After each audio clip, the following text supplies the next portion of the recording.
एजाज अमान साहब, आप बताइएगा, आप ये बात कर रहे थे कि इंडिया कोशिश करता है कश्मीरियों को सप्रेस करने की और साथ ही साथ इंटरनेशनल वर्ल्ड को भी। तो किस तरह से हम क्लियर कट मैसेज दे सकते हैं, जैसे कि अभी सदर भी फरमा रहे थे कि पाकिस्तान ने तो अपने हक तौर पर तमाम आवाज़ उठा दी है, लेकिन अब इंटरनेशनल फोरम को झंझोड़ना होगा, जगाना होगा। क्या वजह है, आपको क्या लगता है, क्या इंडिया की लॉबी इतनी स्ट्रांग है, इसी वजह से किसी तौर भी जितनी मर्जी आवाज़ उठाई जाए वो दब जाती है?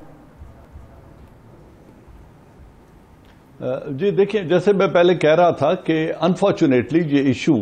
एक इंटरनेशनल जो बेहिसी है डिप्लोमेटिक लेवल पे, उसका शिकार हो चुका है for reasons of real politics. तो जो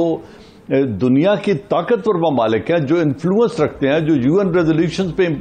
अमल करवा सकते हैं, वो इसको अपने मुल्क की सियासत और एजेंडे के तौर पे यूज कर रहे हैं। तो होता यह है, जिस तरह अभी हुमा बकाई साहब फरमा रही थी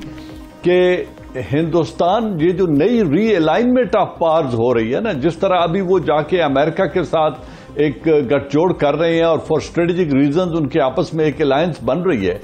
उस चीज को यूज करके इंडिया इस इशू को सप्रेस करना चाहता है। लेकिन पाकिस्तान जो कर रहा है, मेरे ख्याल में जो प्रेजेंट गवर्नमेंट है आजकल की, वो जिस तरीके से इस इशू को मुल्क के अंदर और मुल्क से बाहर, अभी हमारे फॉरेन मिनिस्टर इंग्लैंड गए हुए हैं, वो यूके में हैं, उन्होंने वहां पे जिस तरीके से फोरम को एड्रेस किया, जिस तरीके से हम इसको इंटरनेशनल कम्युनिटी के सामने उजागर कर रहे हैं, this is one way of supporting them, that is diplomatic support, moral support उनके हमने करनी है। और यूएन रेजोल्यूशन में भी इसको एक स्टेज पे हमें ले जाना पड़ेगा, क्योंकि जब बायलैटरल जो डोर्स हैं वो क्लोज हो चुके हों और जो इशू बायलैटरली रिजॉल्व ना हो सके, क्योंकि दोनों कंट्रीज ने एक एक्सट्रीम पोजीशन ली हुई है,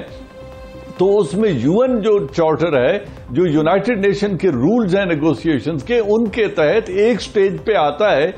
कि उनमें फिर मीडिएशन की जरूरत पड़ रही है, फिर इंटरनेशनल अदारों को अपना रोल प्ले करना है, फिर जो इंटरनेशनल कुव्वतें हैं उन्हें अपना रोल प्ले करना है इस इशू को रिजॉल्व करने के लिए, क्योंकि खित्ते में अमन के लिए और जो जुल्म कश्मीर में हो रहा है, जिस तरह उनकी नस्ल कुशी हो रही है, जैसे अभी प्रेसिडेंट साहब फरमा रहे थे, देखो 11,000 औरतें रेप हो चुकी हैं, 90,000 से ज्यादा कश्मीरी शहीद हो चुके हैं, पैलेट गन से उनको ब्लाइंड किया जा रहा है। तो इतना जुल्म कब तक इंटरनेशनल कम्युनिटी देखती रहेगी?